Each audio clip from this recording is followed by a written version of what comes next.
I'm Kid Cadet, and I am joined by, like, I'm trying to think of a good way to intro you. You are a rock star, you're a wrestler, podcast extraordinaire, and all-around awesome kick-ass guy. It's Chris Jericho. But you know what I don't know how to do? What? Is the wave you just did. What? How do you do that? Okay, it's just kind of like hi, guys. Like, hi. Kind of like a wax on, wax off thing. Like, hi. Exactly. So you can be Mr. Miyagi. Oh. And I can be... I'd rather be, what's his name? Which one? Danny? Yeah. The crane kick Yeah, thing? what's his name? Danny. Daniel-san. I'd rather be Daniel-san. Fine. And you can be Mr. Miyagi. I'm totally or down Ms. with that. Miyagi, is that still a thing? Yeah, I Anyways, guess so. we're excited to be here in the mall parking lot. It's been a day. It has been a day. It's been a day, but tonight was so much fun. My best friends at Serena and I, we got to see you perform live tonight with Fozzy. In Fort Myers. Here in Fort Myers. Right here that's where in we lovely are. Fort Myers. Why don't you show quickly where we are? Oh, here. We're at a Tesla charging station. Like we said, it's been a day. It's been a day. We'll leave that for the next, that'll be the bonus content, but this is where we are. Yes, and this is where we made it after a long day, but it was so cool to see you up there. What is the difference? Like, what are the vibes like when you're performing in front of a crowd like that versus being in, like, the Tokyo Dome, let's say? Well, I always get a little bit of a kick when people say, like, okay, what's it like if we're working in WrestleMania and then working at, like, a club in Fort Myers? Well, it's different situations because we've played, Download Festival with Fozzy in front of 80,000 people, and I've had shows in Augusta, Georgia with the WWE where there was 1,000 people in a 10,000 seat venue. So it all depends on where you are. To me, a live show is a live show, whether it's a giant crowd, a small crowd. As long as it's a good crowd and an energetic crowd, that's all that matters. If you have a great show or a great match, and afterwards nobody's making any noise or nobody's getting into it, well, then it sucked. Right. If you have a match that you thought you screwed up, or if there's a show where there's some miscues or you blew some of the notes, but the people are still going nuts at the end of it, well, that's all that matters. That's the sign of a good show. So tonight was a lot of fun. The place was packed. People were having a great time. And, then tomorrow night we play at the arena in Tampa. So it's all sides of the coin with this band. And our attitude has always been 10 or 10,000, big or small, we put on the same show. Absolutely. And it was so much fun. The energy there tonight was, like, so incredible. I loved the jacket. Jacket, yeah. It was so good to see the jacket. I missed the jacket. Yeah, well, it's kind of one of those things where when we were, when I was thinking about using it in a Fozzy gig, it's like, well, why wouldn't I? It's part of Chris Jericho. That doesn't mean, like, because we're very cognizant in keeping Wrestling Jericho and Fozzy Jericho apart because we had to at first. If you incorporate, body slams on the stage, nobody's going to take it seriously. If Jared Leto goes and does, a soliloquy from Dallas Buyers Club in the middle of his 30 Seconds to Mars show, it's going to be stupid. So you keep them apart, but there's certain elements to me as a performer that I can use, and the light up jacket. Well, nobody has that. That's very unique to Chris Jericho.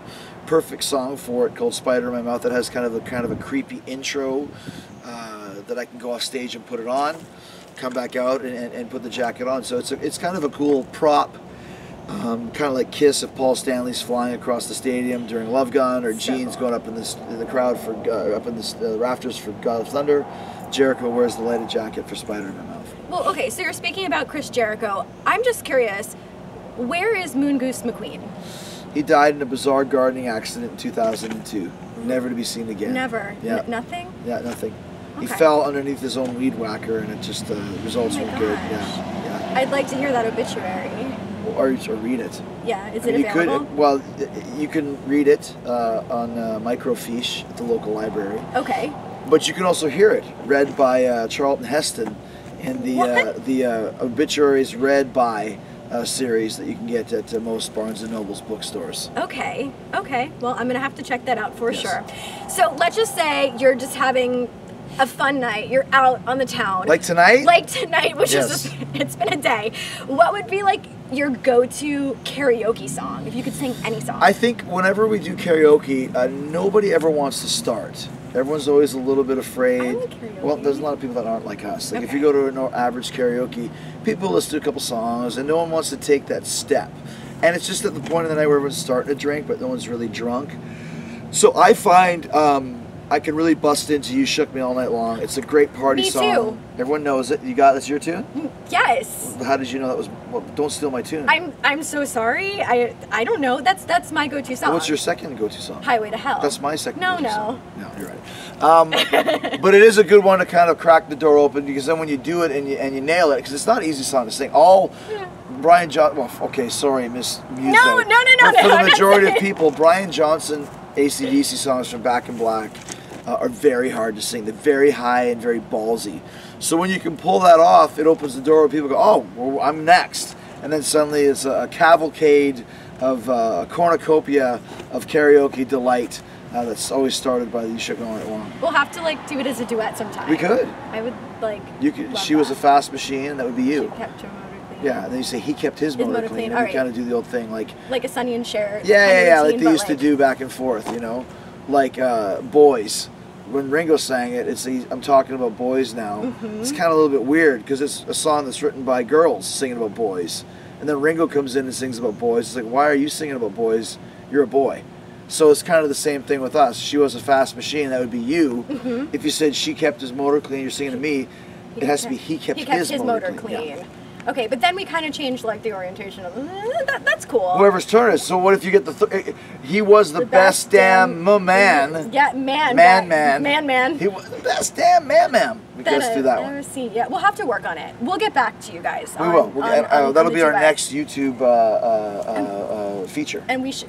Like let's do it for reals. I'm in. Because like I did do a cover of your podcast song, which you did. You did a great job. Times. We used it actually probably a dozen times. Oh my gosh. Yeah, it's good. Well, I appreciate that so much. Just really did a great job. Well, I don't want to keep you too long. Like I said, it's been a long day. So, are you still heading to Saudi Arabia? I am. Yes. Because like, what's going on with that match? It was announced. Things change. That's the WWE. It happens all the time, and I was never even in that match in the first place. And then I was asked, "Do you want to be in it?" I was like, "Sure." And then they said, "We're going to change their mind again." I'm like, "Sure." It's in the world of WWE, things change all the time, and you have to be able to go with the flow. That's what gives you longevity, and that's what gives you, it makes you a better performer. So there's been a lot of times when things that are planned for months get changed, and there's a lot of times when something will get changed in 3 seconds. You have to be ready to go at all times. So I think it just got changed to a lingerie match with Funaki. Oh, is that what it is going to be now? So I'm excited about that. Oh, that's so cool. I can't wait to see your gear. I'm breaking it in right now. Oh, noted. You can't see it. You got to wait for Saudi Arabia. I'm sure so don't think just because we're in the parking lot here in I was going to say in Fitzsimmons. Where the hell? I don't know. We're in Fort Myers. I don't want Fitzsimmons is the Irish translation. Absolutely. Yeah. So my final question for you is, how do you win in an arm wrestling contest? Oh, the famous secret. Well, I shouldn't really show you in video because other people.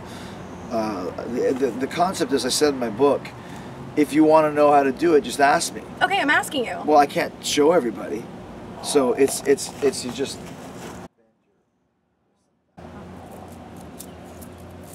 Okay.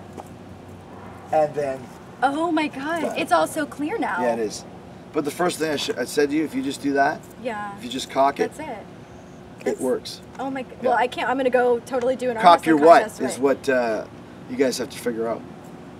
Because you didn't see what I was doing. No, it was, backwards to the camera. Anyway, any final things you want to plug here? Anything else? No, I have nothing to plug. I'm just happy to be here. We're alive here in Fitzsimmons, Fort Myers, Florida. I love Fitzsimmons. The weather is nice. Teslas are being charged. And are all they? is good in the world. Sure, though? Are you sure? That's for the next episode. Okay, I am sure now. Yes. I am sure. Check The first your time app, it was not. folks. Check your apps, guys.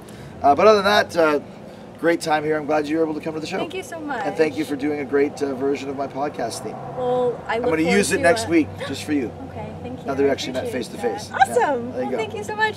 Bye, guys. Bye. You got the wax off.